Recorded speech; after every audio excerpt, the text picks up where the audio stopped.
Bismillahirrahmanirrahim. Assalamualaikum warahmatullahi wabarakatuh.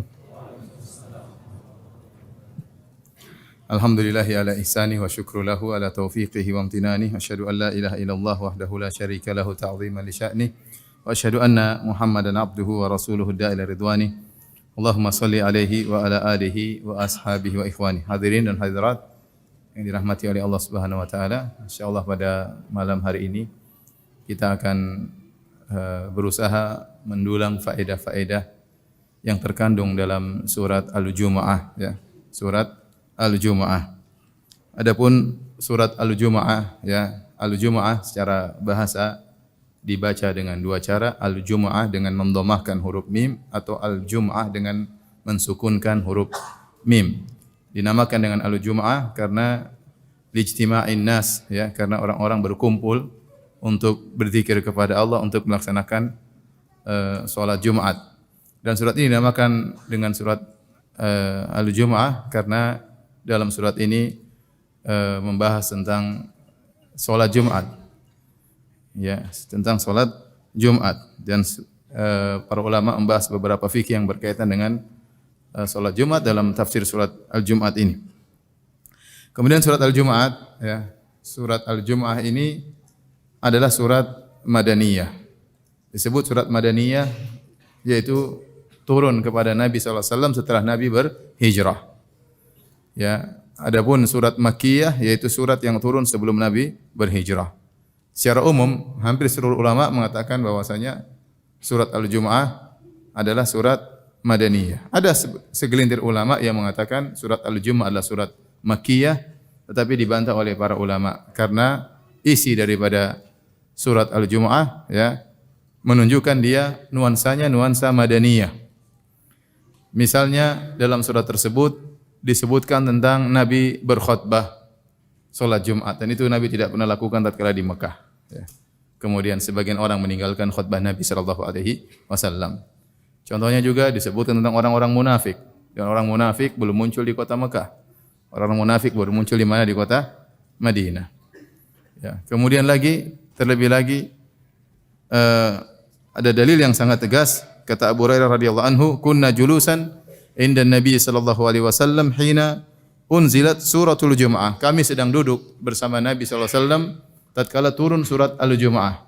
Dan kita tahu Abu Hurairah radhiyallahu anhu, perawi hadis ini, beliau tidak masuk Islam kecuali tatkala Nabi sudah berhijrah, dan beliau bergabung bersama Nabi setelah perang Khaybar atau sekitar tahun 7 Hijriyah, sekitar tahun 7 Hijriyah, yang menunjukkan bahwasanya surat Al-Jumu'ah adalah surat Madaniyah.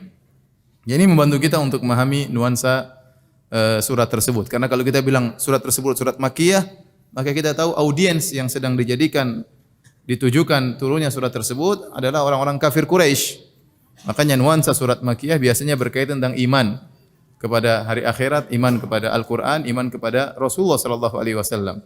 Tetapi kalau surat Madaniyah, maka audiensnya biasanya adalah orang-orang para sahabat, kaum muslimin. Sehingga biasanya isinya nuansanya masalah fikih, masalah hukum-hukum, ya. Sebagaimana nampak dalam surat Al-Jumu'ah. Hadirin dan hadirat yang dirahmati oleh Allah Subhanahu wa taala, hari Jumat adalah hari yang spesial bagi umat Islam. Maka dia adalah Al-Aid Al-Usbu'i, yaitu hari raya mingguan. Kita tahu bahwasanya dalam Islam ada 2 hari raya tahunan, yaitu Idul Fitri dan Idul Adha. Kemudian ada hari raya setiap pekan, yaitu Yaumul Jum'ah. Dalam Sahih Muslim dari Abu Hurairah radhiyallahu anhu, Rasulullah SAW bersabda, khairu yaumin tala'at alaihi syamsu yaumul Jum'ah. Hari yang terbaik yang matahari terbit di hari tersebut adalah hari Jumat. Fihi khuliqa Adam. Pada hari tersebut Adam diciptakan. Wa fihi udkhilal jannah, dan pada hari Jumat juga Adam dimasukkan dalam surga. Wa fihi ukhrija minha, dan pada hari Jumat Adam dikeluarkan dari surga. Wa la taqumus sa'atu illa fi yaumil jum'ah, dan tidak akan tegak hari kiamat kecuali pada hari Jumat. Ini hari yang spesial. Adam diciptakan dari Jumat, Adam dimasukkan surga hari Jumat, Adam dikeluarkan alaihissalam dari surga hari Jumat, dan tidak tegak hari kiamat kecuali hari Jumat. Kemudian juga dalam hadis Rasulullah SAW bersabda, nahnul awwalun al-akhirun, atau nahnul akhirun al-awwalun yaumal qiyamah. Kita ini kaum muslimin yang paling terakhir secara zaman, Kita muncul sebelumnya ada kaum Nasrani, sebelumnya lagi ada kaum Yahudi dan kaum-kaum nabi yang lain. Kita yang paling terakhir, nahnul akhirun, tetapi al-awwalun, dan kita yang pertama kali nanti masuk surga. Kita yang paling depan tatkala hari kiamat. Nahnul al-awwalun yaumal qiyamah. Wa nahnu awwalu man yadkhulul jannah, dan kita yang pertama kali masuk surga. Dan kita tahu bahwasanya surga tidak akan terbuka pintunya kecuali yang mengetuknya adalah Nabi Muhammad sallallahu alaihi wasallam. Kemudian kata Nabi sallallahu alaihi wasallam, "Baida annahum utul kitab min qablina wa utinahu min ba'dihim fakhtalafu." Ya. Bahwasanya ahlul kitab diberikan Alkitab, yaitu Taurat dan Injil sebelum kita, dan kita baru diberi Al-Qur'an setelah mereka. Fakhtalafu, mereka pun berselisih. Ya. Disebutkan oleh Ibnu Rajab Al-Hambali dalam Fathul Bari, ya, Syarah Sahih Al-Bukhari. Ya. Jadi Syarah Sahih Al-Bukhari yang sangat bagus menurut saya dua, Fathul Bari karangan Ibnu Hajar Al-Asqalani dan Fathul Bari karangan Ibnu Rajab Al-Hambali. Yang satu mensyarah dengan versi mazhab Syafi'i, adapun Ibnu Rajab mensyarah dengan versi mazhab Hambali. Ya. Akan tetapi Ibnu Rajab Al-Hambali tidak menyempurnakan syarah Fathul Barinya. Seandainya dia sempurnakan maka dia sangat bersaing dengan Fathul Barinya Ibnu Hajar. Ya. Ya, karena betapa banyak faedah-faedah yang terdapat di Fathul Barinya Ibnu Rajab tidak terdapat pada Fathul Barinya Ibnu Hajar rahimahumullah jami'an. Taib, intinya beliau menjelaskan dalam Fathul Bari bahwasanya sungguhnya kaum Yahudi dan kaum Nasrani mereka juga diwajibkan oleh Allah Subhanahu wa taala untuk mengagungkan hari Jumat. Untuk mengagungkan hari Jumat dan menjadikan hari Jumat sebagai Id mereka. Fakhtalafu, tapi mereka berselisih. Bahkan mereka mengedepankan akal mereka, ya. Para rasul mereka menyuruh mereka untuk mengagungkan hari Jumat, tetapi mereka mengagungkan akal mereka sehingga mereka menyelisih syariat. Ya. Orang-orang Yahudi mengatakan bahwasanya penciptaan selesai pada hari Jumat, hari Sabtu sudah selesai, maka kita jadikan hari Sabtu tersebut sebagai hari Id, istirahat. Ya. Orang-orang Nasrani menggunakan logika mereka, mereka mengatakan hari pertama dimulai adalah hari Ahad. Maka kita jadikan bahwasanya hari raya pada hari Ahad. Dan kata Nabi sallallahu alaihi wasallam, ya, fahadanallahu lima ikhtalafu fihi minal haq. Maka kita diberi petunjuk oleh Allah Subhanahu wa taala tentang perkara yang mereka perselisihi, maka kita diberi petunjuk untuk mengagungkan hari Jumat. Fahadha yaumuhum alladhi ikhtalafu fihi. Inilah hari yang mereka berselisih tentang hari tersebut, yang harusnya mereka agungkan, maka malah mereka lari pada hari yang lain. Hadanallahu lahu, maka Allah beri petunjuk kepada kita, yaitu yaumul Jum'ah, hari Jumat. Fal yaumu lana, maka hari ini, hari Id adalah hari Jumat milik kita. Wa ghadan lil yahud, besoknya hari Sabtu, harinya orang-orang Yahudi. Wa ba'da ghadin lin nasara, dan setelahnya lagi hari Ahad adalah hari rayanya orang apa? Orang Nasara. Taib, ini mukaddimah tentang hari Jumat, ya, hari yang sangat agung, ya. Dan kita tahu hari Id kaum muslimin tidak sama dengan hari Id-Idnya yang lain. Kaum muslimin meskipun hari raya pasti ada ibadahnya di situ. Makanya Idul Fitri dibuka dengan salat, Idul Adha dibuka juga dengan apa? Salat, dan hari Jumat juga ada salat Jumatnya. Sehingga bukan hanya sekedar bersenang-senang, tetapi hari yang senang-senang tapi terkontrol, ya, terkontrol, masih tetap mengingat Allah Subhanahu wa taala. Berbeda dengan hari Id-Id yang lainnya yang mereka berfoya-foya, menghambur-hamburkan uang, kemudian tidak mengingat Tuhan, ya, kecuali hanya sedikit. Taib. Surat ini dibuka dengan yusabbihu lillahi ma fis samawati ma fil ardil malikil quddusil azizil hakim. Ya. Bertasbih kepada Allah ma fis samawati wa ma fil ard. Yusabbih, ya. Yusabbih di sini datang dalam fi'il mudhari', ya. Dan musabbihat dalam Al-Quran namanya ayat-ayat surat-surat musabbihat. Ada 7 kalau tidak salah. Ada surat-surat yang dibuka dengan sabbaha dengan fi'il madhi, ya, seperti dalam surat Al-Hadid, ya, kemudian surat Al-Hasyr, ya. Ada yang dibuka dengan fi'il mudhari seperti surat Al-Jumu'ah, kemudian surat At-Taghabun, ya. Kemudian ada yang dibuka dengan masdar seperti surat Bani Israil, subhanalladzi asra bi 'abdihi lailan minal masjidil haram ilal masjidil aqsa. Dan ada yang dibuka dengan fi'il amr, perintah, sabbihisma rabbikal a'la. Semuanya berputar seputar tasbih, ya. Yang tidak tahu bahasa Arab ya sudah, nonton aja, ya. Adapun fi'il mudhari', ya, menunjukkan kesinambungan, ya, menunjukkan kesinambungan, ya. Yang di mana Allah berfirman, yusabbihu lillahi ma fis samawati wa ma fil ard. Bertasbih kepada Allah, sedang bertasbih kepada Allah. Semua yang ada di langit dan yang ada di bumi. Ya. Semua yang di langit dan yang di bumi semuanya bertasbih kepada Allah Subhanahu wa taala. Wa in min syai'in illa yusabbihu bihamdihi walakin la tafqahuna tasbihahum. Semuanya bertasbih kepada Allah, akan tapi kalian tidak paham bagaimana tasbih mereka. Masing-masing bertasbih, ya. Namun kita tidak paham bagaimana tasbih mereka. Semuanya bertasbih kepada Allah. Tasbih maksudnya mensucikan Allah. Tasbih artinya tanzih. Sebagian ulama mengatakan tasbih diambil dari ibad, yaitu menjauhkan Allah dari semua yang buruk, dari nawaqis, dari uyub, dari semua yang perkara kurang atau aib dari Allah Subhanahu wa taala. Ya. Semua yang bermakna buruk kepada Allah harus kita jauhkan dari Allah Subhanahu wa taala.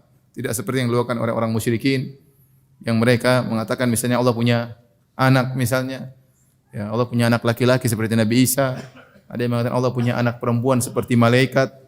Ya, sebagian keyakinan orang musyrikin. Allah punya laki-laki seperti Nabi Isa, kata orang Nasara, atau Uzair kata orang Yahudi. Kemudian orang musyrikin mengatakan Allah punya putri-putri seperti malaikat, al-malaikatu banatullah, atau sembahan mereka Lata wal Uzza wal Manat disebut juga sebagai putri-putri Allah Subhanahu wa taala. Ya, atau mengatakan misalnya Allah istirahat pada hari Sabtu, ya. Atau seperti dalam kitab suci mereka mengatakan Allah menyesal, kemudian Allah sedih misalnya. Ini semua tidak pantas bagi Allah Subhanahu wa taala. Maka Allah mengajarkan kepada kita untuk mentasbih Allah dari semua hal yang merupakan cercaan, celaan, kekurangan bagi Allah Subhanahu wa taala, karena Allah Maha sempurna dalam segala hal. Maha sempurna dalam segala hal. Yusabbihu lillahi ma fis samawati ma fil ardil malikil quddusil azizil hakim. Allah Subhanahu wa taala senantiasa bertasbih kepada Allah apa yang ada di langit dan apa yang ada di bumi. Al-Malik, raja yang maha suci, Al-Quddus, ya, yang maha suci, Al-Azizil Hakim, yang maha perkasa lagi maha bijaksana. Ini sifat-sifat Allah semuanya, masing-masing memiliki makna yang indah, ya. Al-Malik sang raja, ya, atau sang penguasa yang memiliki alam semesta ini hanyalah Allah Subhanahu wa taala. Innal hamda wan ni'mata laka wal mulk. Sungguhnya segala kenikmatan, segala pujian, segala kerajaan hanyalah milik Engkau. Dan pada hari kiamat kelak Allah mengatakan, Anal Malik, aina mulukul ard. Saya adalah raja, mana raja-raja dunia? Ya, semua raja-raja dunia pada hari kiamat kelak semuanya tidak berdaya, semuanya tidak memiliki kekuasaan. Kata Allah, limanil mulkul yaum lillahil wahidil qahar. Milik siapa kerajaan pada hari ini, pada hari kiamat? Milik Allah Subhanahu wa taala yang Maha Esa dan Maha Kuasa. Inilah Al-Malik, ya.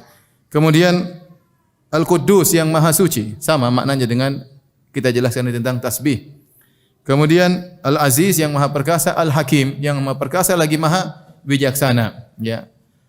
Al-Hakim maknanya dua, bisa artinya Dzu al-Hikmah, ya, atau Dzul Hukum. Allah Subhanahu wa taala Maha memiliki, walillahi hikmatun balighah, memiliki hikmah yang sangat tinggi, ya. Apapun yang Allah kerjakan pasti ada hikmahnya. Apa yang Allah takdirkan pasti ada hikmahnya. Enggak mungkin Allah melakukan sesuatu dengan sia-sia.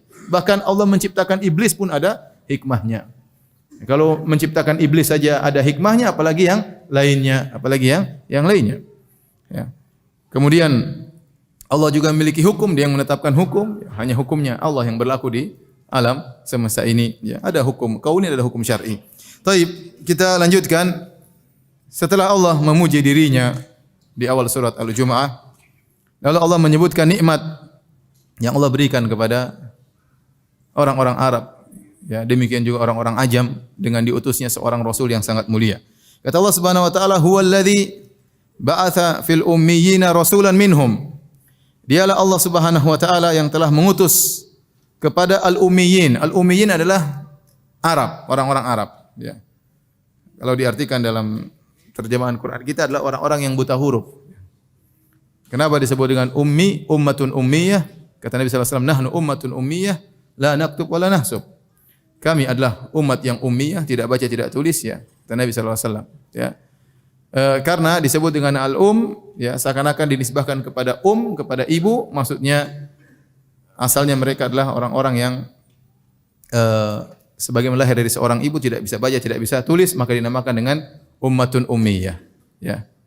Ada yang mengatakan sebagaimana orang-orang Arab terdahulu sebelum datang ilmu maka mereka hidup dalam kondisi tidak bisa baca, tidak bisa tulis. Maka Allah sebutkan di sini al-ummiyin ya secara umum kembali kepada orang-orang Arab karena mereka yang disebut dengan ummatun ummiyah. Ya, di zaman tersebut ya, orang-orang Persia, orang-orang Romawi mereka sudah pandai baca mungkin. Di zaman waktu Nabi diutus kepada orang-orang Arab. Mereka tidak bisa baca, tidak bisa tulis. Secara umum tentu ada di antara mereka yang hebat, pandai baca, pandai tulis. Namun secara umum mereka tidak bisa baca, tidak tulis. Kenapa? Karena mereka adalah umat yang bersandar kepada hafalan. Ya, mereka bersandar kepada hafalan. Mereka belajar dengan melihat, dengan hafalan dan yang lainnya. Minhum, Allah utus Nabi Muhammad SAW dari mereka, bukan dari kaum yang lain. Di sini Allah sedang menyebut-nyebut nikmat-nikmat yang Allah berikan kepada orang-orang Arab tatkala itu. Yatlu alaihim ayatihi, yang Rasul tersebut, utusan Allah tersebut, ya. Yatlu alaihim ayatihi, di mana dia akan membacakan kepada mereka ayat-ayat Allah Subhanahu wa taala. Ini di antara tujuan Rasul diutus untuk membacakan firman-firman Allah Subhanahu wa taala. Wa yuzakkihim, dan untuk mensucikan mereka dari kesyirikan, dari kerusakan akhlak dan yang lainnya sebagaimana dalam hadis ya. Nabi SAW diutus tatkala manusia benar-benar dalam kegelapan ya. Kata Nabi SAW, innallaha maqata ala ahli al-ard arabahum wa ajamahum illa baqaya min ahli al-kitab. Sungguhnya Allah murka kepada penghuni bumi tatkala itu baik Arab maupun selain Arab, kecuali segelintir ahlul kitab yang tersisa. Itu zaman tatkala Nabi akan diutus. Benar-benar zaman penuh dengan kegelapan. Baik di Arab, apalagi di luar Arab, ya di Romawi, di India, di Persia, semua dalam kerusakan, puncak kerusakan. Benar-benar manusia dalam zulumat, dalam kegelapan. Maka Allah berikan cahaya kepada mereka dengan mengutus Nabi Muhammad sallallahu alaihi wasallam. Ya. Wa yuzakkihim, makanya kata Allah Subhanahu wa taala di antara fungsi Nabi sallallahu alaihi wasallam adalah mentazkiyah, mensucikan mereka dari segala kerusakan, baik kerusakan akidah maupun kerusakan moral. Kita bisa baca dalam sirah bagaimana rusaknya moral orang-orang Arab tatkala itu ya. Begitu rusaknya sampai-sampai khamar menjadi minuman kebanggaan bagi mereka. Sampai kalau kita lihat dalam buku ada namanya Abiyat Khamriyah, syair-syair tentang khamr banyak sekali. Karena dahulu mereka menganggap orang yang suka minum khamr itu orang yang berhasil. Sehingga mereka bangga kalau mereka sudah buat syair tentang khamr, sebutkan tentang khamrnya, warna khamrnya, tentang cawannya, tentang gelasnya, tentang berbagai macam tentang khamr. Bahkan ada yang bangga bisa bangkrut gara-gara minum khamr ya. Ini rusak luar biasa. Dari sisi akhlak ya. Dan banyak tentunya ini dibahas dalam sirah Nabi sallallahu alaihi wasallam ya. Tapi intinya tugas Rasulullah SAW membersihkan mereka dari segala kerusakan tersebut. Ini Allah sebutkan nikmat-nikmat yang Allah berikan kepada orang-orang Arab. Kemudian kata Allah, wa yu'allimuhumul kitaba wal hikmah. Dan Rasul tersebut juga di antara tugasnya adalah mengajarkan Alkitab kepada mereka, yaitu Al-Quran wal hikmah, dan juga mengajarkan sunnah kepada mereka. Wa in kanu min qablu la fi dhalalim mubin. Dan padahal mereka sebelumnya ya, dan sungguhnya mereka sebelumnya dalam kesesatan yang nyata. Ya, ini Allah tekankan kenikmatan. Ini Rasul diutus kepada kalian sementara kalian sebelum diutus Rasul ini dalam kesesatan yang nyata. Dalam kesesatan yang nyata.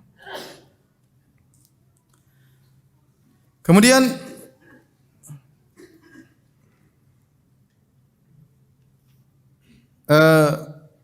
Allah lanjutkan firman-Nya, wa akharina minhum lamma yalhaqu bihim wa huwal azizul hakim. Dan juga Allah mengutus Rasul ini kepada kaum yang lain, wa akharin, kaum yang lain dari mereka minhum, selain Arab maksudnya. Jadi dalil bahwasanya Rasulullah sallallahu alaihi wasallam diutus bukan cuma untuk orang Arab, tapi untuk seluruh umat manusia. Makanya Allah mengatakan wa akharina minhum, selain mereka. Al-ummiyin orang Arab. Walladzi ba'atsa fil ummiyin rasulan minhum. Dialah Allah yang telah mengutus dari kaum Arab rasul dari mereka.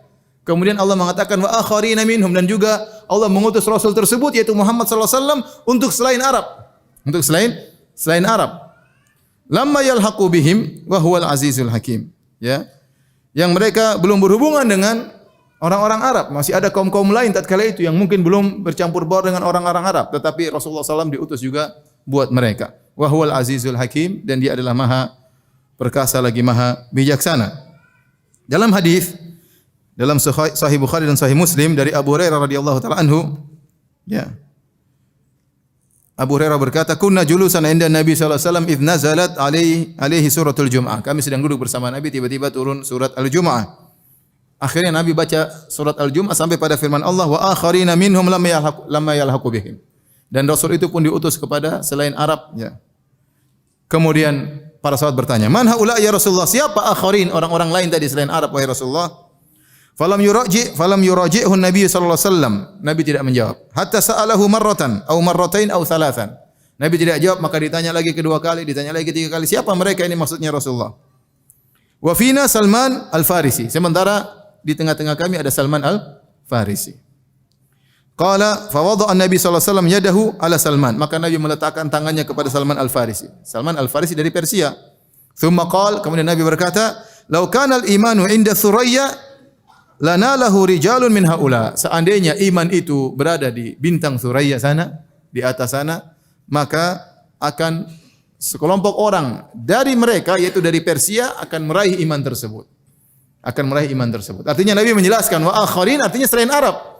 Contoh nyata di depan kalian adalah Salman Al-Farisi, dia orang Persia. Kalau iman itu berada di langit sana, pasti akan diraih oleh orang-orang Persia, selain Arab. Ya, selain Arab. Ini dalil bahwasanya Islam agama bukan khusus untuk orang Arab, tetapi untuk seluruh umat manusia, bahkan untuk jin. Makanya, wa ma arsalnaka illa rahmatan lil alamin. Ya. Tidaklah kami utus engkau wahai Muhammad kecuali sebagai rahmat bagi alam semesta. Ya ayuhan nas inni Rasulullah ilaikum jami'an, wahai manusia sungguhnya aku diutus kepada kalian seluruhnya, kata Nabi sallallahu alaihi wasallam. Ya, ada kata Allah Subhanahu wa taala, ya.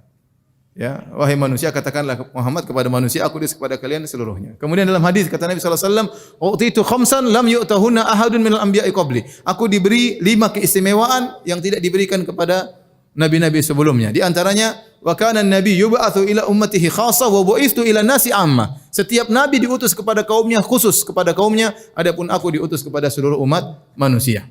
Ini dalil bahwasanya Nabi sallallahu alaihi wasallam agamanya adalah agama internasional, bukan agama orang Arab doang. Ya, makanya Nabi sejak awal Islam sudah selain Arab sudah masuk Islam, di antaranya Bilal bin Rabah, dia bukan orang Arab, dia orang Habasyi tapi dia masuk Islam, ya. Menunjukkan agama Nabi memang untuk internasional, ya. Kemudian Nabi SAW di tahun 9 Hijriah Nabi mengirim surat kepada raja-raja. Nabi mengirim surat kepada Raja Romawi Herakl agar masuk Islam. Nabi mengirim surat kepada Kisra Raja Persia agar masuk Islam. Nabi kirim surat kepada Raja Mesir Mukaukas agar masuk Islam. Ya, ini menunjukkan bahwasanya Islam adalah untuk seluruh alam semesta. Jadi Nabi SAW adalah rahmat bagi orang Arab dan juga selain Arab. Ya, selain Arab. Taib. Kata Allah Subhanahu Wa Taala, "Dzalika fadlullah yu'tihi man yasha." Dan ini adalah karunia Allah yang Allah berikan kepada siapa yang Allah kehendaki. Wallahu dzul fadlil azim. Dan sungguhnya Allah Subhanahu Wa Taala mempunyai karunia yang besar.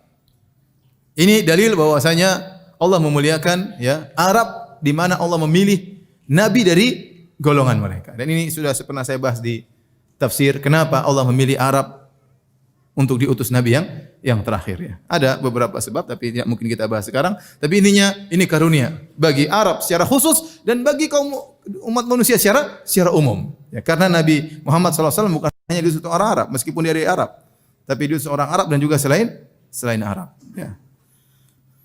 Ya, orang-orang yang tidak mendapatkan iman maka mereka tidak mendapatkan karunia Allah Subhanahu wa taala. Ya. Tidak ada yang sangka ternyata iman sampai ke Samarinda, ya. Enggak disangka. Nikmat dari Allah Subhanahu wa taala. Ya. Baik. Setelah itu Allah menyebut tentang orang-orang Yahudi.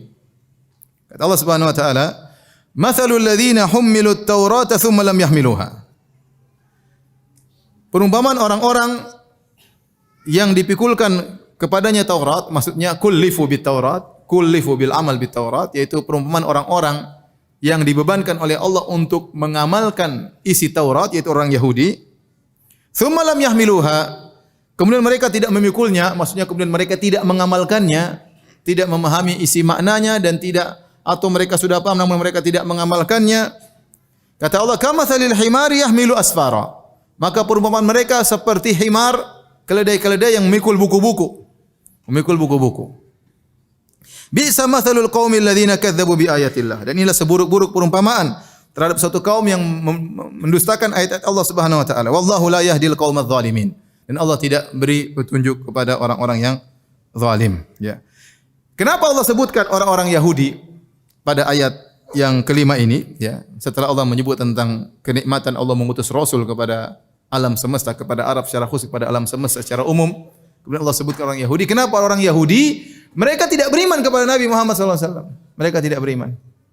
Disebutkan dalam sebagian buku tafsir, tatkala Rasulullah SAW kemudian berdakwah, maka orang-orang Yahudi Madinah kirim surat kepada orang Yahudi di Khaybar, ya, bertanya tentang Muhammad, ya. Maka mereka mengingkari. Kata mereka, kita adalah abna Ibrahim, kita adalah keturunan Ibrahim alaihissalam, Khalil Rahman, ya. Kemudian kita seluruh nabi-nabi al-anbiya minna, seluruh nabi-nabi berasal dari kita, ya. Ya, tidak dikenal ada nabi dari orang Arab. Maka kita tidak akan beriman dengan siapa? Dengan Muhammad, ya. Dengan Muhammad.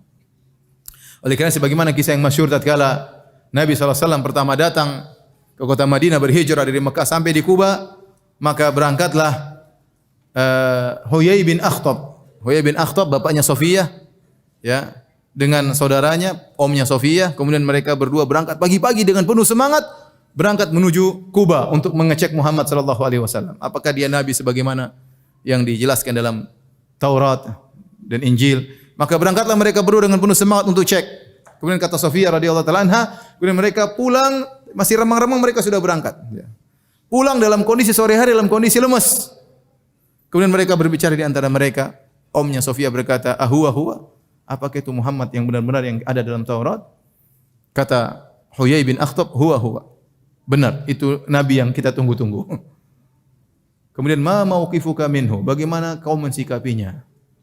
Apa jawaban Huyai bin Akhtab? Adawatuhu ma baqiya dahr. Aku akan terus memusuhinya seumur hidup. Padahal dia sudah tahu itu nabi yang diutus oleh Allah Subhanahu wa taala. Oleh karenanya Allah mencela mereka dengan mengatakan, ya, bahwasanya alladzina atainahumul kitaba ya'rifunahu kama ya'rifuna abna'ahum. Orang-orang diberikan Alkitab, yaitu orang-orang Yahudi, mereka mengenal Muhammad sebagaimana mereka mengenal anak-anak mereka. Allah menjelaskan pengenalan orang Yahudi terhadap Nabi SAW seperti mengenal anak mereka. Artinya pengenalan yang sangat detail. Pengenalan yang sangat detail. Kita tahu anak kita secara detail, tahu sifatnya bagaimana, bodinya bagaimana, mainnya di mana, temannya siapa, ya. Jadi Allah menggambarkan bagaimana mereka mengenal Rasulullah SAW dengan pengenalan yang sangat detail. Makanya orang-orang Yahudi, kenapa mereka sengaja tinggal di kota Madinah? Karena mereka tahu Nabi terakhir akan berhijrah di kota Madinah. Maka mereka menantikan kedatangan Rasulullah SAW. Falamma ja'ahum ma'arafu kafarubi. Tatkala datang apa yang mereka sudah kenal, yang mereka nanti-nantikan, mereka kafir kepada Rasulullah SAW. Dari situlah kenapa mereka disamakan dengan himar. Kenapa? Karena mereka tidak mengamalkan isi Taurat. Ya. Kata Allah Subhanahu Wa Taala, "Mathalul ladzina hummilut Taurata, tsumma lam yahmiluha." Perumpamaan orang-orang yang dibebani untuk menjalankan Taurat, kemudian mereka tidak menjalankannya, kamathalil himar, seperti himar. Himar yahmilu asfara. Himar yang sedang, keledai yang sedang memikul buku, dia tidak tahu ini buku, isinya ilmu, atau ini zabel, atau keranjang, atau sampah, dia enggak tahu. Dia tidak bisa bedakan. Dia asal mikul dan dia tidak tahu apa yang dia pikul. Ya. Artinya Allah mencela mereka. Harusnya kalian orang Yahudi, kalian sudah ngerti bahwasanya Muhammad bukan diutus hanya untuk orang Arab, bahkan diutus untuk kalian, dan kalian tahu hal tersebut dalam Taurat, tapi kalian mengacuhkan, kalian tidak peduli, ya. Kalian cuek dengan hal tersebut, kalian menutup mata, ya. Maka kalian seperti himar yang memikul apa? Buku-buku. Yang himar tersebut tidak bisa baca buku, ya tidak? Artinya mereka bisa baca, mereka seperti himar, kata Allah Subhanahu wa taala. Ya. Bahkan sebenarnya Allah mengatakan mereka lebih parah daripada himar, ya. Balhum adhal, mereka lebih sesat daripada himar. Kenapa lebih sesat? Karena orang Yahudi punya pemahaman, ya. Ya. Himar kalau tidak tahu wajar, dia bahlul, ya. Dia enggak ngerti, ya, tidak bisa baca buku. Ente orang Yahudi punya otak cerdas. Ya, kalian sudah baca tapi kalian tidak mengamalkan ilmu tersebut, maka kalian lebih parah daripada himar. Dan ini adalah perumpamaan yang sangat buruk yang Allah berikan kepada orang-orang Yahudi. Inilah kenapa kaitannya tiba-tiba Allah masuk pada paragraf tentang orang-orang Yahudi. Karena setelah Allah menyebutkan Rasulullah SAW adalah nikmat yang Allah berikan kepada orang Arab, ummiyin, dan juga kepada seluruh umat manusia. Dan seluruh umat akharin, termasuk akharin adalah orang-orang Yahudi. Namun ternyata mereka tidak beriman, mereka menganggap mereka tidak berhak untuk beriman kepada seorang nabi dari bangsa Arab. Ya. Semua itu hanyalah karena hasad. Karena hasad. Taib, setelah itu Allah berfirman, "Qul ya ayyuhalladzina hadu in za'amtum annakum awliya'u lillahi min dunin nas. Fatamannal mauta in kuntum shadiqin." Katakanlah wahai Muhammad, ya ayyuhalladzina hadu, wahai orang-orang Yahudi. Ini masih lanjut tentang orang-orang Yahudi. Setelah Allah memperumpamakan mereka dengan himar, Allah suruh Nabi untuk membantah mereka. Kenapa? Karena mereka ngaku-ngaku mereka adalah asy-sya'ab al-mukhtar, yaitu suku pilihan Allah Subhanahu wa taala. Mereka adalah yang terbaik, ya. Mereka adalah yang terbaik dan mereka meyakini nahnu abna'ullahi wa ahibba'uh. Sebagaimana firman Allah Subhanahu wa taala, wa qalatil yahudu wan nasara nahnu abna'ullahi wa ahibba'uh. Berkata Yahudi Nasrani yaitu Bani Israel, kami ini adalah anak-anak Allah, yaitu kami memiliki kedudukan di sisi Allah. Wa ahibba'uh, dan kami adalah kekasih-kekasih Allah, itu Allah mencintai kami. Itu pengakuan mereka. Bahkan mereka merasa bahwasanya mereka kalau mati pasti masuk surga. Ya. Mereka kalau mati pasti masuk surga. Seperti firman Allah Subhanahu wa taala, "Qul in kanat lakumud darul akhiratu indallahi khalisatan min dunin nas, fatamannawul mauta in kuntum shadiqin." Jadi mereka merasa kalau mereka mati pasti masuk surga. Karena itu mereka merasa mereka spesial, mereka tidak mau beriman kepada orang Arab.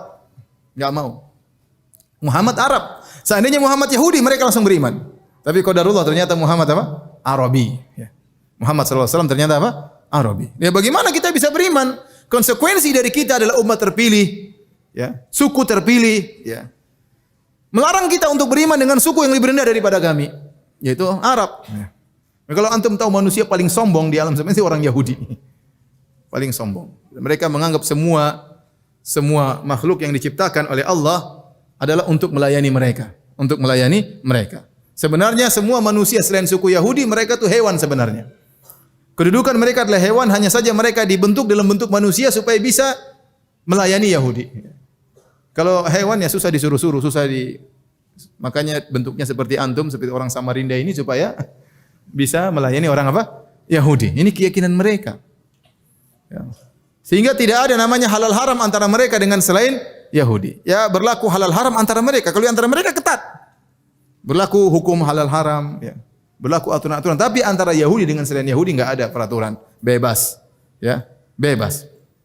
Bahkan asalnya adalah semua kata mereka harta yang ada di selain Yahudi adalah milik Yahudi, boleh diambil dengan cara apapun. Mereka tuliskan dalam keyakinan mereka, semua harta yang ada, karena antum semua ini adalah hamba-hambanya Yahudi, pelayan Yahudi, maka seluruh harta yang ada pada antum adalah milik Yahudi. Orang Yahudi berhak mengambil dengan cara apapun. Karena seperti mengambil harta yang dirampas oleh orang. Intinya, jadi mereka merasa mereka kalau mati pasti masuk surga. Mereka adalah suku terpilih, maka tidak pantas untuk beriman kepada suku rendahan seperti suku Arab. Ternyata Muhammad SAW dari orang Arab. Maka Allah sudah membantah syubhat tersebut yang ada pada otak mereka. Kata Allah Subhanahu wa taala, "Qul ya ayyuhalladzina hadu." Katakanlah wahai Muhammad, wahai orang-orang Yahudi, in za'amtum annakum awliya'u lillahi min dunin nas. Kalau kalian meyakini bahwasanya kalian adalah wali-wali Allah, kekasih-kekasih Allah, selain kalian tidak ada. Cuma kalian saja yang kekasih-kasih Allah. Fatamannawul mauta, maka mintalah untuk mati in kuntum shadiqin. Kalau kalian benar-benar jujur dengan keyakinan tersebut. Ya, maka waktu itu Nabi tantang mereka. Coba minta mati. Kalau kalian merasa pasti masuk surga. Kalau merasa masuk surga, ngapain hidup lama-lama? Saya kalau tahu saya sekarang mau surga dapat 1 juta bidadari, saya mau mati sekarang. Tapi saya tidak tahu saya masuk mana. Kalau antum tahu antum bakalan mati pasti masuk surga, pengin mati atau tidak? Pengin mati, ngapain hidup setengah mati di dunia ini ya? Hidup sana setengah mati cari nafkah, ngurus istri, ngurus anak-anak, ngurus pekerjaan, ya. Diperintahin orang, diomelin bos, macam-macam. Ya. Maka gampang. Kalau kalian merasa pasti mau surga, minta mati. Namun tidak ada yang di antara mereka yang minta mati. Kata Allah Subhanahu wa taala, "Wala yatamannawnahu abadan." Dan mereka selamanya tidak bakalan minta mati. Bima qaddamat aydihim, dan karena apa ulah yang mereka lakukan. Mereka tahu mereka ini brengsek di sisi Allah Subhanahu wa taala. Makanya kalau mereka tidak berani minta mati. Dalam riwayat kata Nabi sallallahu alaihi wasallam, ya, yang hadis ini disahihkan oleh Ibnu Hajar dalam kitabnya, ya, beliau berkata, tatkala turun ayat ini, Rasulullah SAW bersabda, "Walladzi nafsu Muhammadin biyadihi," demi zat yang jiwa Muhammad berada di tangannya. "Lau tamannaul maut," seandainya mereka minta mati, "ma baqiya ala dhahriha yahudiyyun illa mata," maka tidak ada yang tersisa kecuali akan mati. Seandainya mereka mengatakan, "Iya, kita minta mati saja," mati tatkala itu. Tapi karena mereka tahu Muhammad mengancam sallallahu alaihi wasallam dan ini beneran bahwasanya Muhammad utusan Allah, mereka tidak berani minta mati. Bahkan kenyataan yang ada, pengakuan mereka tidak sejalan dengan praktek mereka. Mereka merasa kalau mati masuk surga, ternyata mereka orang yang paling takut mati. Ya. Yawaddu ahaduhum law yu'ammara alfasana. Wa ma huwa bimuzahzihi minal adzabi ay yu'ammar. Kata Allah Subhanahu wa taala, setiap orang Yahudi berangan-angan ingin hidup 1000 tahun. Ya, karena mereka tidak mau mati. Kata Allah, kalaupun mereka hidup 1000 tahun, tidak bakalan mereka bisa selamat dari azab neraka Jahannam. Jadi intinya, ikhwan dan akhwat yang dirahmati oleh Allah Subhanahu wa taala, orang-orang Yahudi, ya, mereka merasa pasti masuk surga, maka dibantah oleh Nabi, kalau merasa masuk surga silakan minta mati. Ternyata mereka tidak berani dan prakteknya mereka malah takut apa? Takut mati. Ini menunjukkan bahwasanya perbuatan tidak sesuai dengan keyakinan atau ucapan. Kemudian Allah melanjutkan, masih bantahan terhadap mereka. Qul innal mauta alladzi tafirruna minhu, sungguhnya kematian yang kalian kabur darinya. Fa innahu mulaqikum, sungguhnya kematian tersebut akan bertemu dengan kalian. Di sini ada bahasa Arab, ya. Jadi kata Allah Subhanahu wa taala, "Qul innal mauta alladzi tafirruna minhu." Sesungguhnya kematian yang kalian lari darinya, fa innahu mulaqikum. Maka sesungguhnya kematian tersebut akan menjumpai kalian. Secara susunan kalimat, maka kurang pas dikatakan sesungguhnya maka, ya. Tidaklah dikatakan maka jawaban syarat kecuali jika baru maka. Paham tidak? Bahasa Indonesia kalau kita bilang maka harusnya ada jika sebelumnya. Ya, tetapi di sini tidak ada jikanya. Sungguhnya kematian yang kalian lari darinya maka akan menjumpai kalian. Maka sebenarnya Allah mengatakan itu maksudnya, dan ini uslub dalam bahasa Arab, maksudnya sungguhnya kematian yang kalian lari darinya, jika kalian pun lari pasti akan menjumpai kalian. Jika kalian lari sejauh-jauhnya, ya, pasti akan menjumpai kalian. Makanya dalam ayat yang lain kata Allah Subhanahu wa taala, "Aina ma takunu yudrikumul maut walau kuntum fi burujin musyayyadah." Dimanapun kalian berada, kalian akan dijumpai dengan kematian meskipun kalian berada di tembok yang kokoh. Siapa yang bisa menghindar dari kematian? Mau raja, mau presiden, mau jenderal, mau anak buahnya ribuan, kalau kematian datang maka tidak ada yang bisa selamat, ya. Mau jago, ya, mau siapapun, mau ahli karate, ahli tembak, ahli senjata, ahli apa, kalau kematian datang waktunya dia tidak bisa menghindar. Apalagi yang tidak ahli-ahli seperti kita. Yang jagoan saja meninggal, ya. Maka kematian kalaupun kalian kabur dengan berbagai cara. Dengan misalnya menjaga kesehatan. Olahraga itu diantara menjaga diri dari kematian. Waktunya mati, subhanallah. Saya ketemu beberapa orang, Ustaz, kemarin Ustaz tahu si fulan yang mana? Itu loh Ustaz yang kemarin ngatur-ngatur, bantu-bantu kita ngatur-ngatur parkir dan yang lainnya. Kenapa? Dia itu guru taekwondo, Ustaz. Terus kenapa? Kemarin meninggal, Ustaz, Masya Allah. Guru taekwondo hebat, lari paginya kuat, tiba-tiba pagi-pagi lari pagi malah meninggal dunia tanpa ada sebab. Saya ketemu lagi isi pengajian tempat lain lagi, Ustaz, ada si fulan, Masya Allah, Ustaz. Tadi pagi baru lari pagi juga, Ustaz. Lari pagi sehat-sehat, tahu-tahu sore meninggal dunia tanpa ada sakit sebelumnya. Kalau kematian sudah datang, tidak ada yang bisa mencegahnya. Ya. Maka kata Allah Subhanahu wa taala, wahai orang-orang Yahudi, ya, meskipun kalian berusaha lari dari kematian, fa innahu mulaqikum, maka kematian tersebut akan menjumpai kalian. Jadi kematian tuh nyari, ngejar kalian. Kalian mau kabur dikejar, mau lari kemana dikejar, ya. Enggak bisa kabur, pasti dikejar oleh kematian. Setelah itu tsumma turadduna ila alimil ghaibi wa syahada. Setelah kalian mati belum selesai urusannya. Jangan katakan kematian peristirahatan terakhir, jangan. Bisa jadi di awal dari siksaan. Tsumma turadduna, belum selesai, kemudian kalian akan dikembalikan kepada alimil ghaibi wasyahada, kepada Allah yang Maha mengetahui yang gaib dan Maha mengetahui yang nampak. Tidak ada bedanya bagi Allah yang gaib maupun nampak di sisi Allah Subhanahu wa taala. Fayunabbi'ukum bima kuntum ta'malun. Setelah itu Allah akan mengabarkan kepada kalian tentang seluruh amal yang kalian kerjakan. Ya. Selesai Allah berbicara tentang paragraf tentang orang-orang Yahudi. Setelah itu Allah masuk pada paragraf berikutnya tentang salat Jumat. Tentang salat Jumat, ya. Karena inilah dinamakan dengan surat Al-Jumu'at, ya. Kata Allah Subhanahu wa taala, "Ya ayyuhalladzina amanu idza nudiya lis-salati min yaumil jum'ah." Wahai orang yang beriman. Azan kah? Hah? Berapa menit lagi? 5 menit. Ya ayyuhalladzina amanu idza nudiya lis-salati min yaumil jum'ah. Wahai orang yang beriman, jika diserukan kepada kalian untuk salat pada hari Jumat. Apa kaitannya dengan ayat sebelumnya? Kata para ulama, orang-orang Yahudi pasti mati. Mereka berusaha selamat dari kematian, mereka pun akan mati. Dan kalau mereka mati, mereka akan celaka dan binasa. Nah, antum orang-orang beriman, jangan demikian. Semangatlah untuk beribadah.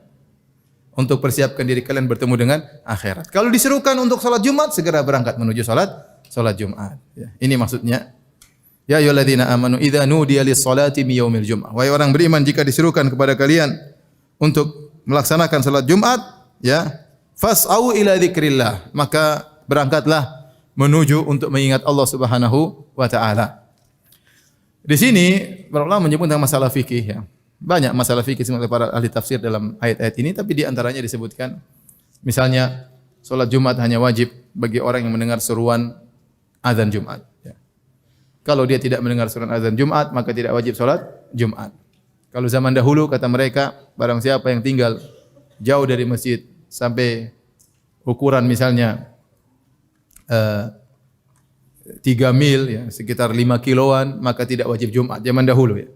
Karena orang kalau azan suara paling jauh cuma 5 kilo. Paling jauh itu sudah teriak habis-habisan itu. Lebih dari itu sudah tidak kedengaran. Maka orang-orang yang tinggal jauh misalnya sampai 10 kilo, 20 kilo tidak wajib untuk datang salat Jumat di kota Madinah di zaman tersebut, ya. Ya, memang sekarang azan di mana-mana, alhamdulillah. Kita bisa naik mobil, ya. Tapi taruhlah misalnya tinggal di suatu negara kafir yang di mana masjid sangat jauh, tidak terdengar suara Jumat, yang harus berjalan sampai 20 kilo, tidak wajib untuk salat Jumat, ya. Karena Jumat hanya wajib bagi orang yang mendengar azan misalnya. Jadi kalau mau berangkat enggak ada masalah, tapi kalau katakan wajib maka tidak wajib. Kata Allah, fas'au ila dzikrillah. Fas'au ila dzikrillah artinya berangkatlah kalian menuju salat Jumat dengan bergegas, ya. Bukan maksudnya fas'au dengan berlari, tidak, ya. Bukan maksudnya berlari tapi berangkat dengan bergegas, dengan tenang tapi segera menuju salat Jumat. Itu sama seperti as-sa'yu di sini bukan berarti apa namanya berlari, ya, atau berlari kecil, tapi maksudnya bergegas segera menuju ke salat Jumat, jangan sampai terlambat. Baik hadirin hadirat yang hadirat Subhanahu wa taala, Allah berfirman, "Fas'au ila dzikrillah", maka bersegeralah kalian menuju zikrullah. Zikrullah di situ ada yang mengatakan khutbatul Jum'ah, ya. Wa dzarul bai', dan tinggalkanlah jual beli. Oleh karenanya kalau sudah dikumandangkan azan untuk salat Jumat, atau kalau sekarang ada yang azan 2 kali, maksudnya azan kedua, ya. Azan sekali, ya, di zaman Nabi azan cuma sekali, barang siapa yang azan sudah dikumandangkan azan Jumat maka tidak boleh dijual beli. Kalau dia jual beli, nekat jual beli, maka hukumnya haram. Nah, apakah jual beli tersebut sah atau tidak? Ada khilaf di kalangan para ulama. Ada yang mengatakan sah meskipun dosa, ada yang mengatakan tidak sah. Karena Allah melarang jual beli tatkala dikumandangkan azan Jumat, ya. Adapun orang yang tidak wajib Jumat, maka dia boleh jual beli, ya, misalnya perempuan, wanita, ya, misalnya budak atau musafir misalnya yang tidak wajib Jumat, maka dia boleh mengadakan jual beli, ya. Wa dzarul bai', dan tinggalkanlah jual beli. Kemudian kata Allah Subhanahu wa taala, "Dzalikum khairul lakum in kuntum ta'lamun." Yang demikian itu lebih baik bagi kalian jika kalian mengetahui, ya. Kemudian kata Allah Subhanahu wa taala, "Fa idza qudiyatis salatu fantashiru fil ard." Jika telah selesai salat Jumat, maka bertebarlah kalian di atas muka bumi. Wabtaghu min fadlillah, dan carilah karunia Allah. Selesai Jumat selesai berarti kewajiban sudah selesai. Masih panjang waktu untuk mau berdagang lagi, mau jual beli, mau cari rezeki. Kata Allah, ya wabtaghu min fadlillah. Silakan bertebar di atas muka bumi dan carilah karunia Allah. Namun ingat, wadzkurullaha katsiran la'allakum tuflihun. Dan banyaklah kalian mengingat Allah agar kalian beruntung. Jadi seorang tatkala sibuk dengan dunia, ya boleh, tapi jangan sampai dia lupa dengan Allah Subhanahu wa taala. Meskipun dia berdagang misalnya, dia jangan lupa zikir petang misalnya. Di tengah-tengah kesibukannya, jangan lupa zikir petang. Ada waktu salat asar, maka dia salat asar. Waktunya dia baca Quran, baca Quran. Setelah itu sibuk berdagang, enggak ada masalah. Ya. Makanya saya sering sampaikan ya, bahwasanya di antara hadis Nabi kata Nabi sallallahu alaihi wasallam, rajulun qalbu mu'allaqun bil masajid. Seorang lelaki yang hatinya rindu kepada masjid. Artinya menunjukkan dia tidak di masjid. Dia ada kesibukan. Tapi dia rindu kapan dikumandangkan apa? Azan, untuk bisa pergi ke masjid. Setelah itu Allah Subhanahu wa taala berfirman, "Wa idza ra'au tijaratan aw lahwan infaddu ilaiha." Dan apabila mereka melihat perniagaan atau permainan, maka mereka bubar untuk menuju kepadanya. Ini disebutkan dalam hadis bahwasanya tatkala itu Nabi sedang berkhutbah, khutbah Jumat di Madinah. Kemudian waktu itu musim lapar dan juga musim ghala, barang-barang lagi mahal. Orang-orang lagi kepayahan. Tiba-tiba datang Dihya Al-Kalbi, datang dari negeri Syam. Tatkala Nabi sedang khutbah Jumat, dia datang dengan bawa gandum, dengan bawa barang-barang yang dibutuhkan oleh penduduk kota Madinah. Waktu Nabi sedang berkhutbah, maka orang-orang pada bubar. Karena kelaparan, maka mereka menuju kepada kafilah dagang tersebut. Maka Nabi tetap menjalankan khutbahnya dan tersisa cuma sedikit orang. Ada khilaf berapa yang tersisa. Ada yang mengatakan cuma 12 orang, ya. Ada yang mengatakan 40 orang, ada yang mengatakan 13 ya. Ada khilaf di kalangan para ulama ya. Ada yang mengatakan dalam riwayat yang mursal, di antara 12 orang tersebut adalah al-asyraful mubasysyirina bil jannah, yaitu Abu Bakar, Umar, Utsman, Ali, kemudian Zubair bin Awwam, Talha, kemudian Sa'ad bin Abi Waqqas, Abdurrahman bin Auf, kemudian Sa'id bin Zaid, kemudian Abu Ubaidah ya. Dan tambah lagi Jabir bin Abdullah ya. Intinya Nabi ditinggalkan tatkala itu karena mereka sibuk, sangat lapar dan mereka akhirnya meninggalkan khutbah Jumat. Nabi kata Allah, wa tarakuka qa'ima, dan mereka meninggalkan engkau dalam kondisi berdiri. Ini dalil bahwasanya khutbah berdiri. Sebenarnya mengatakan orang khutbah duduk maka tidak sah khutbahnya, harus berdiri karena Nabi berkhutbah dengan apa? Berdiri. Wa tarakuka qa'ima. Mereka meninggalkan engkau dalam kondisi berdiri. Qul ma indallahi khairun minallahi wa minat tijarah. Katakanlah, apa yang ada di sisi Allah lebih baik daripada senda gurau, permainan dan daripada perdagangan. Wallahu khairur raziqin, dan Allah sebaik-baik pemberi rezeki. Ini kesalahan dilakukan oleh sebagian sahabat, ditegur oleh Allah Subhanahu wa taala ya. Baik hadirin, di penghujung pembahasan kita ada beberapa hukum salat Jumat yang mungkin penting untuk diketahui terutama para lelaki ya. Di antaranya salat Jumat ya tidak wajib bagi musafir, bagi wanita, ya, bagi budak, bagi orang sakit tidak wajib, mereka beruzur. Tetapi seandainya orang-orang ini melakukan salat Jumat, maka Jumatnya apa? Sah. Seperti saya tadi musafir. Tadi saya jadi khatib dan imam salat Jumat. Maka salat saya sah. Saya tidak wajib untuk salat Jumat karena saya musafir. Demikian juga wanita, kalau wanita kemudian ikut salat Jumat maka sah dan dia tidak perlu salat duhur lagi. Dia tidak perlu salat duhur lagi. Tapi kalau dia tidak salat Jumat, maka yang wajib baginya adalah salat apa? Salat zuhur 4 rakaat kalau dia tidak safar.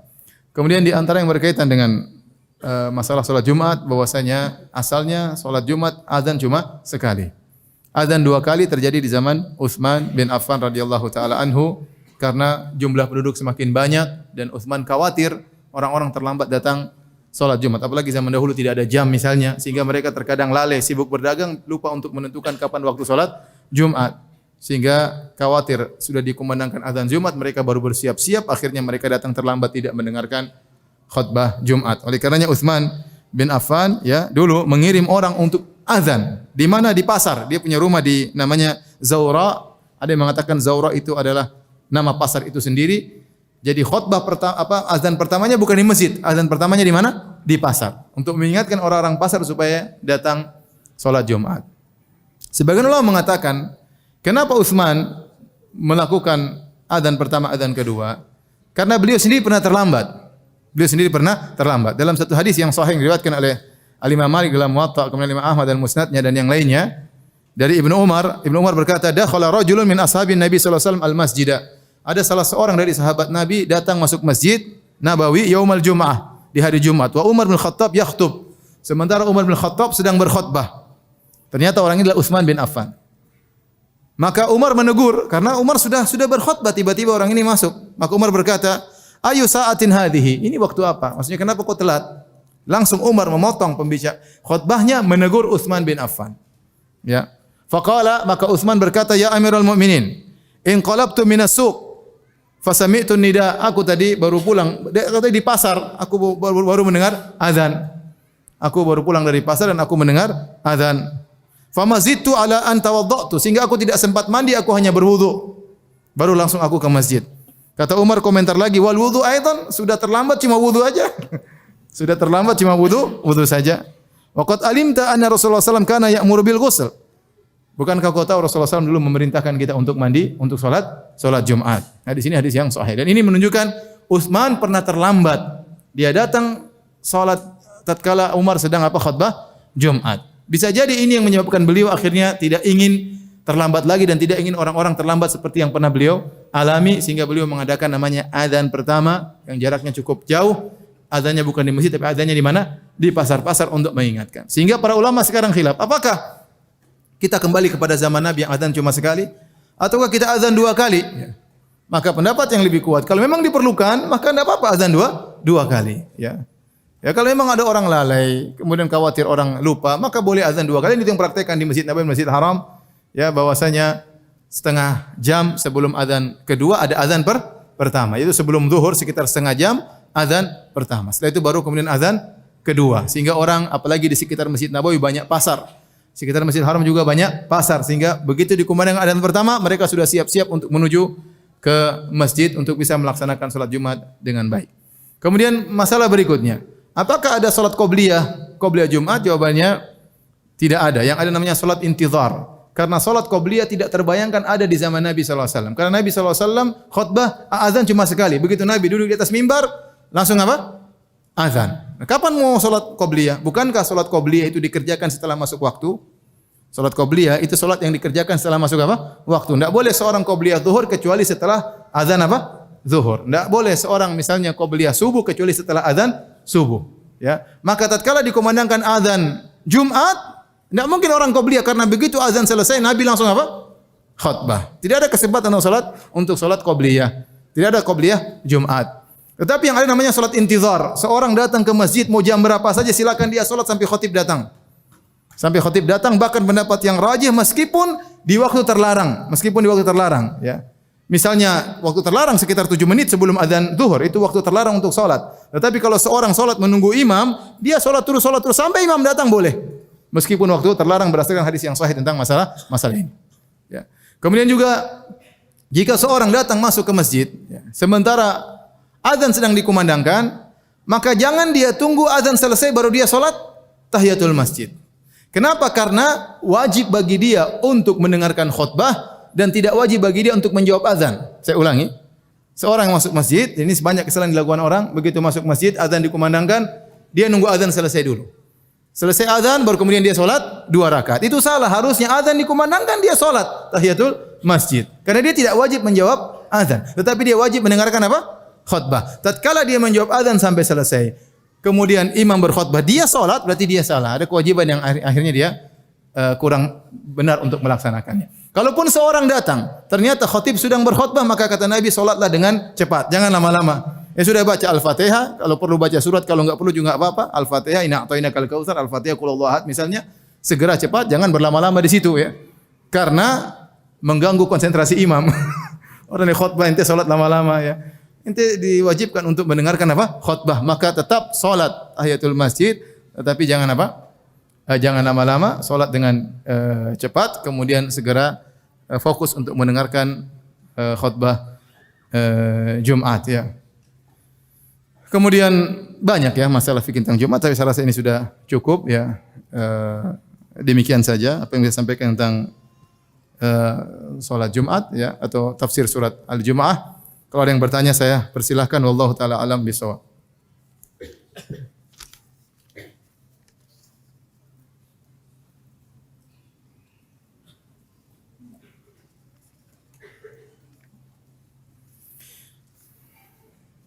Berapakah rakaat salat Jumat bila seorang batal di tengah-tengah salat Jumat dan kembali salat tapi imam salat Jumat telah selesai? Kalau dia tidak mendapati ruku pada rakaat kedua, maka dia tidak mendapati salat Jumat. Selama dia masih mendapatkan ruku pada rakaat kedua, maka dia mendapati salat Jumat. Tapi misalnya dia batal kemudian dia balik wudu, kemudian dia balik lagi ternyata dia mendapati imam sudah sujud pada rakaat kedua, ya, atau sudah iktidal tatkala rakaat kedua, berarti dia tidak dapat salat Jumat. Maka imam assalamualaikum, dia salat zuhur 4 rakaat. Dia salat zuhur 4 rakaat, ya. Tapi tetap dia dapat pahala karena dia sudah berusaha dan kemudian dia batal, ya, maka tidak mengapa.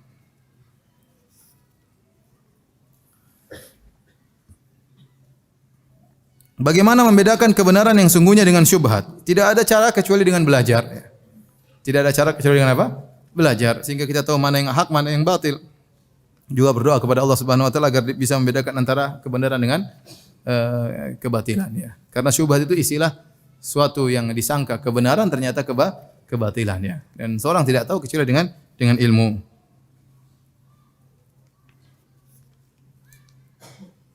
Ustaz, ana bermimpi dengan antum 3 kali atau 4 kali. Akhwat atau ikhwan?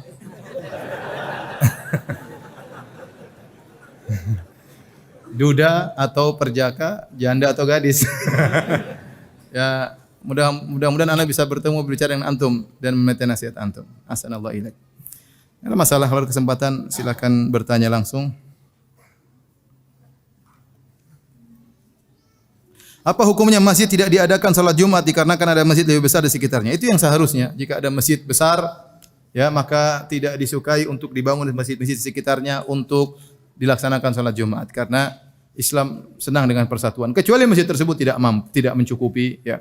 Orang-orang datang dan sudah tidak cukup, maka perlu membangun masjid yang lain. Tapi kalau ada misalnya masjid utama, kemudian masjid ada di sekitarnya, dan kalau orang ke masjid tersebut masih cukup, maka jangan mengadakan salat Jumat di masjid sekitarnya, ya.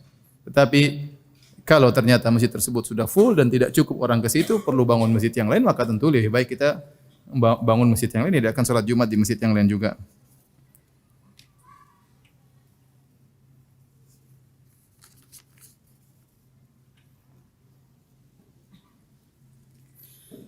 Ustaz, apakah orang kafir yang ada di pedalaman yang tidak pernah dengar Islam akan masuk neraka?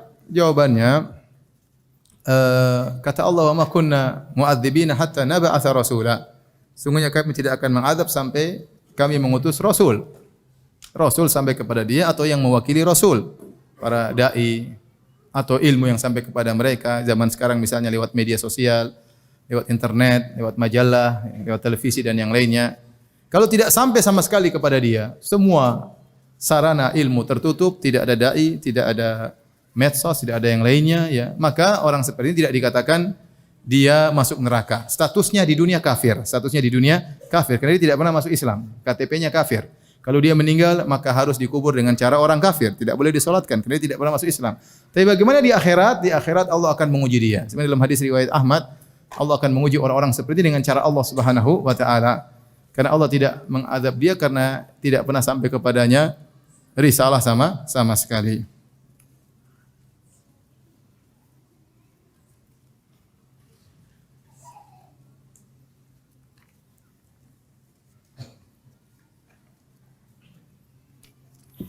Ustaz, bagaimana hukumnya seorang wanita yang pergi merantau ke luar pulau? Lalu seorang wanita tersebut menikah di perantauannya tersebut dengan seorang laki tanpa sepengetahuan orang tuanya. Pulang kampung tahu-tahu bawa anak dan suami. Masya Allah.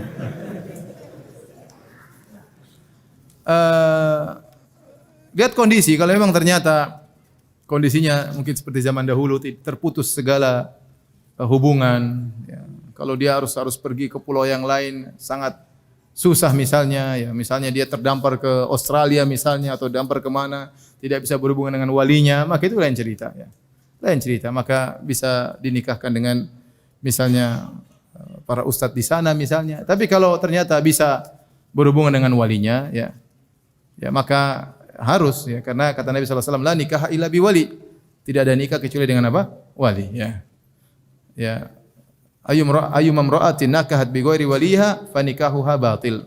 Wanita mana saja yang menikah tanpa wali maka nikahnya batil. Nikahnya batil. Kalau ternyata wanita ini sebenarnya bisa kontak dengan keluarganya dan itu sangat memungkinkan di zaman sekarang, maka dia tidak boleh menikah sendiri. Kalau dia tidak tahu hukumnya, maka disebut dengan nikah syubhat. Nikah syubhat, maka dia harus mengulangi pernikahannya. Adapun anak yang lahir dari pernikahan syubhat tersebut, maka anaknya sah, tetap dinisbahkan kepada bapaknya, tetapi dia dan suaminya harus mengulangi nikah tersebut kembali supaya nikahnya sah.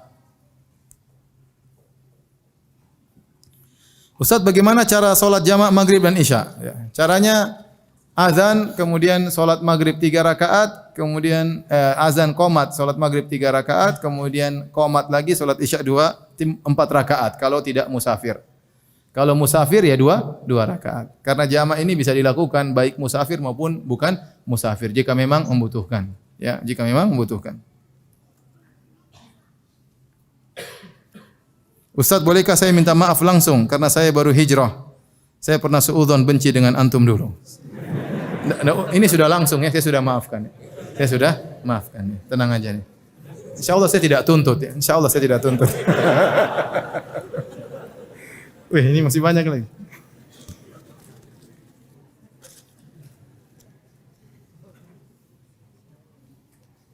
Ustadz, ketika pengaturan status WA kita hanya untuk orang tertentu saja, misalnya status WA kita khusus umat saja yang bisa melihat, apakah termasuk berdosa?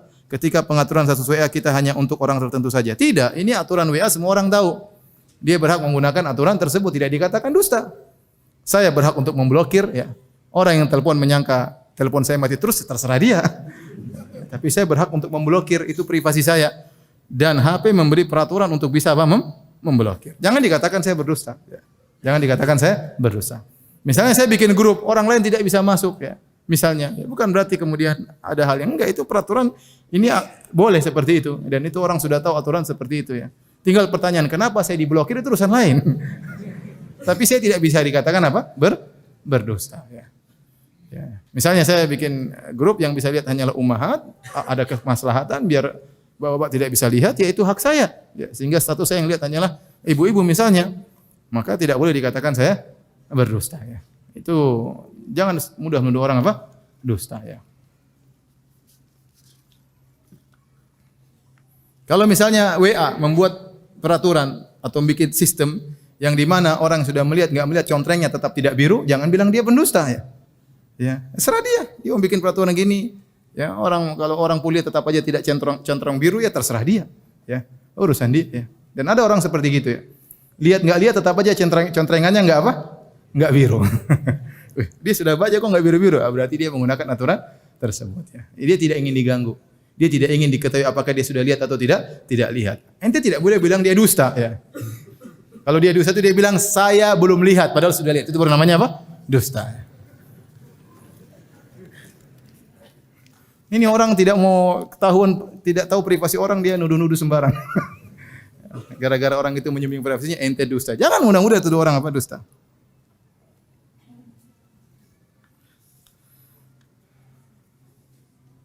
Ustaz, apakah boleh sholat Jumat tidak di masjid walaupun dekat? Karena ada sebuah uzur, orang kalau tidak bisa sholat Jumat, tidak usah sholat Jumat. Dia sakit misalnya, sholat di rumah, sholat duhur. Ustaz, bagaimana hukumnya jika ada azan sudah dikumandangkan dan di waktu itu ada musibah seperti kebakaran? Sedangkan di tempat itu sangat sedikit untuk membantu memadamkan api tersebut. Sehingga mereka menunda waktu sholat Jumat. Tidak ada masalah. Tidak ada masalah.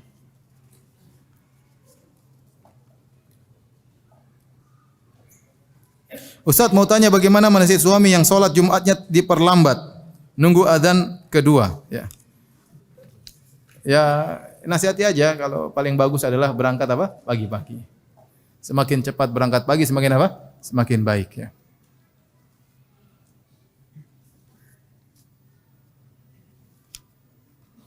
Ustaz, apakah seorang wanita melaksanakan sholat zuhur langsung setelah adzan zuhur di hari Jumat? Ustaz, apakah seorang wanita melaksanakan sholat zuhur langsung sholat zuhur setelah adzan di hari Jumat? Yang penting sudah masuk waktu adzan zuhur, ada adzan enggak adzan boleh sholat. Paham? Misalnya di sini adzan zuhur jam 12 misalnya. Ternyata orang enggak adzan Jumat, ya adzannya 12:15, enggak apa-apa sholat zuhur. Karena sudah masuk waktu sholat zuhur. Tidak harus nunggu adzan Jumat. Karena Jumat itu ada pendapat, dua pendapat. Ada yang mengatakan salat Jumat boleh dikerjakan sebelum zawal, sebelum waktu salat zuhur. Ini pendapat sebagian salaf. Sebagian salaf mengatakan dan jumhur ulama berpendapat waktu salat Jumat adalah waktu salat zuhur. Namun saya katakan ada sebagian fuqaha yang mengatakan boleh Jumatan jam 10 boleh. Ya. Ya, kalau kita kaitkan salat zuhur dengan azan Jumat, nanti salat zuhur jam berapa? Jam 10. Jadi pokoknya seorang wanita kalau sudah tahu masuk waktu salat zuhur meskipun belum azan, silakan dia salat, tidak jadi masalah. Bagaimana hukumnya menolak ajakan suami bersenggama karena sedang sakit? Apakah istri berdosa? Tidak, justru suaminya yang berdosa kalau nekat. Ya, orang sakit mau dipaksa. Kasih tahu Mas, saya sedang sakit ya. Ya kalau ada cara lain tidak masalah. Tidak harus misalnya di kemaluan. Cara terserah, cara lain banyak. Banyak jalan menuju Samarinda ya. Bila kita sudah bertobat atas dosa kita, apakah di akhirat nanti masih tetap akan dipertanggungjawabkan? Jawabannya tidak. Seorang yang sudah bertobat atau minaz-dzam kaman la dzamba lahu. Seorang yang bertobat dari dosa seperti orang yang tidak berdosa. Maka dia tidak akan diazab karena Allah sudah menerima tobatnya. Cuma menjadi pertanyaan pertama, apakah tobatnya diterima oleh Allah? Itu pertanyaan pertama. Ya. Maka seorang berusaha benar-benar bertobat kepada Allah. Ya, dia antara berharap dan takut ya. Bisa jadi Allah terima, bisa jadi tidak. Asalnya Allah Maha terima taubat, tapi kita enggak tahu kesungguhan taubat kita benar atau tidak. Menyesal atau tidak, kita enggak tahu. Masing-masing antum berusaha memenuhi persyaratan taubat. Tapi yang jelas Allah Maha penerima taubat. Yang kedua permasalahannya, apakah masih diperlihatkan kepada kita atau tidak dosa yang kita lakukan? Ini khilaf di kalangan para ulama. Ada yang mengatakan meskipun sudah diampuni dosanya masih diperlihatkan, ada yang mengatakan tidak lagi diperlihatkan. Ada khilaf di kalangan para ulama.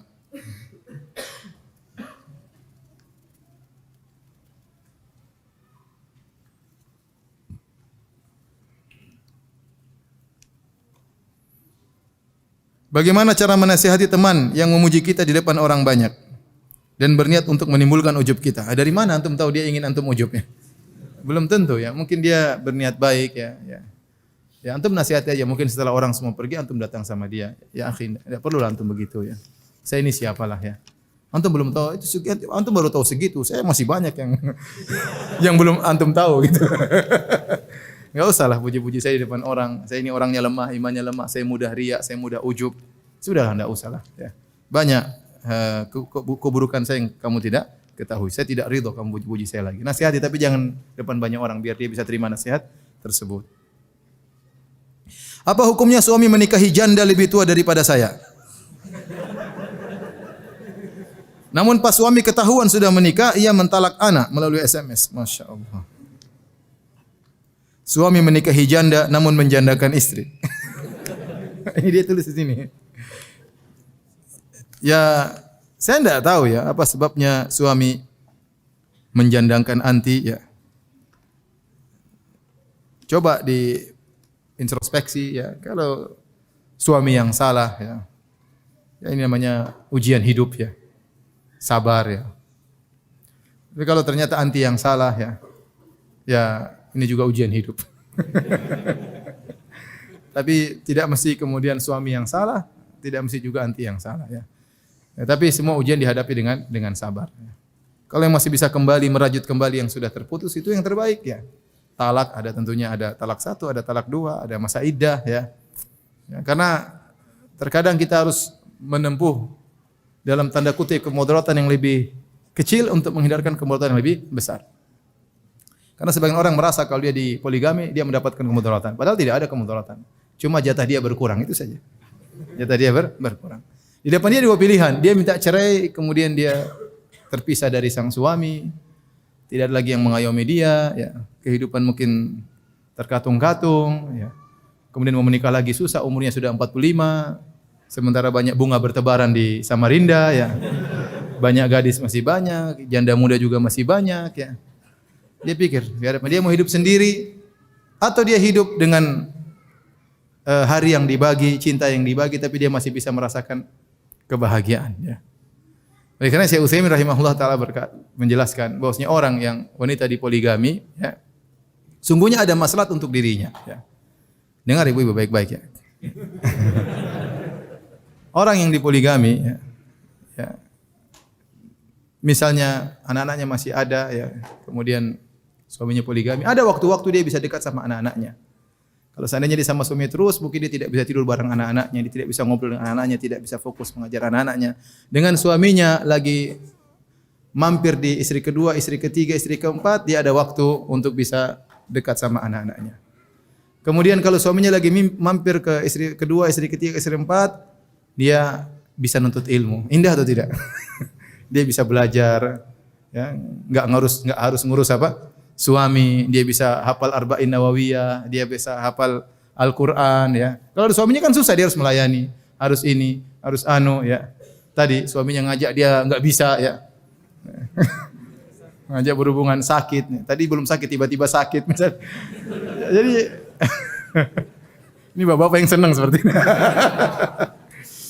Jadi maksud saya, ya bapak-bapak juga harus tahu bahwasanya poligami adalah syariat yang mulia, tidak bisa dijelaskan oleh setiap orang. Betapa banyak orang masuk poligami kemudian ternyata dia membawa dosa.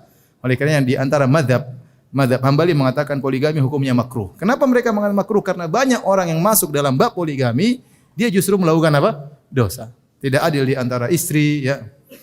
Ya, istri pertama dicuekin, mentang-mentang sudah tua, istri muda dia perhatikan terus, ya. Kalau sampai di istri kedua maka dia berhubungan, kalau sampai istri pertama disuruh kerok badannya. Dan akhirnya dia tidak adil. Intinya kehidupan terkadang tidak sesuai dengan yang kita inginkan. Tapi bukan berarti kalau tidak sesuai yang kita inginkan kemudian kita buang kebahagiaan itu seluruhnya. Kalau kita enggak bisa dapat kebahagiaan 100%, meskipun 70% enggak ada masalah. Jangan sampai kita harus berpikir saya harus dapat kesempurnaan yang saya inginkan. Maka saya nasihati kepada wanita yang sudah dijandakan oleh suaminya ini, ya coba pikir kembali apakah bisa dirajut kembali, ya. Ya sudahlah suami nikah lagi, ya. Mau diapain? Mau dilarang juga dia seperti itu, ya. Kita enggak tahu kondisi dia, mungkin dia kalau tidak berpoligami mungkin dia takut berzina, kita enggak tahu. Masing-masing orang punya urusan sendiri-sendiri, ya. Ya. Ya tadi mungkin istrinya diajak berhubungan enggak pernah mau daripada dia berzina mending dia menikah, ya. Ya sabar, ya, sabar. Apakah rokok bisa dikiaskan dengan makan bawang yang malaikat akan terganggu bila sholat di masjid? Ya banyak ulama yang mengkiaskan semua hal-hal yang bau, ya karena apa namanya? Nabi mengatakan fa innal malaikata tata'adza mimma yata'adza minhu ibnu Adam. Sungguhnya malaikat terganggu dengan apa yang mengganggu anak Adam. Adapun bawang dalam nasnya ada orang makan bawang atau bawang membuat terganggu kalau dia sholat kemudian dia bicara maka baunya ke kanan dan ke kiri, ya. Maka kalau rokok juga demikian maka tidak boleh, ya. Maka rokok juga tidak boleh karena sebagian orang dia merokok tapi dia tidak sikat gigi misalnya, ya. Ya kalau dia bilang amin itu insyaallah. Apa? Aromanya beredar kanan dan kiri, ya. Subhanallah. Ya kalau memang itu mengganggu maka tidak boleh dikiaskan, kias yang benar. Kias yang benar, ya.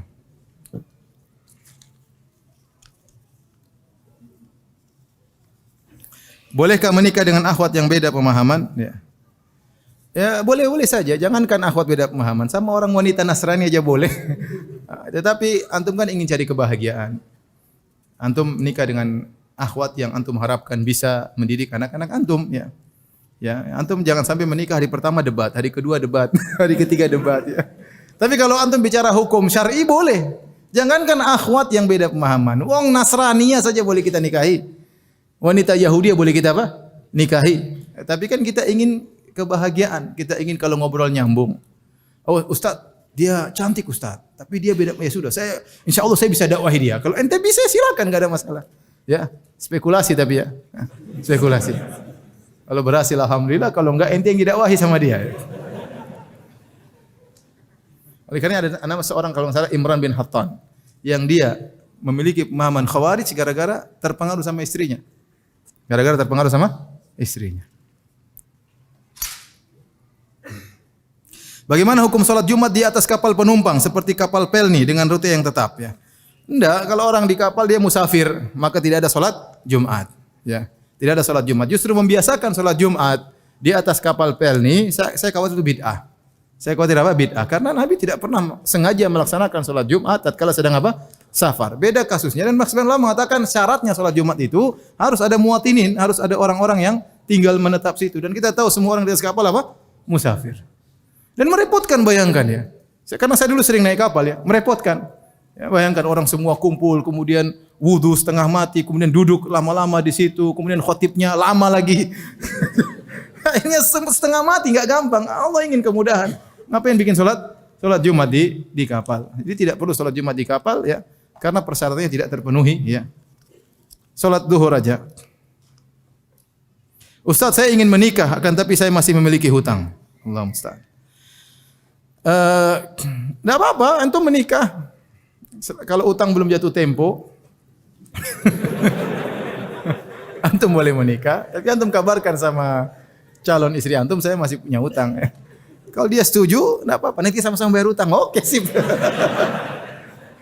Apalagi yang antum nikahi janda kaya, masya Allah, langsung hutang lunas. Sudah, demikian saja kajian kita. Insya Allah kita lanjutkan besok subuh di masjid apa? Bintang Sunnah ya. Kemudian jam 9 insya Allah di masjid ini kembali. Subhanakallah bihamdik asyhadu an la ilaha illa anta astaghfiruka wa atubu ilaik. Assalamualaikum warahmatullahi wabarakatuh.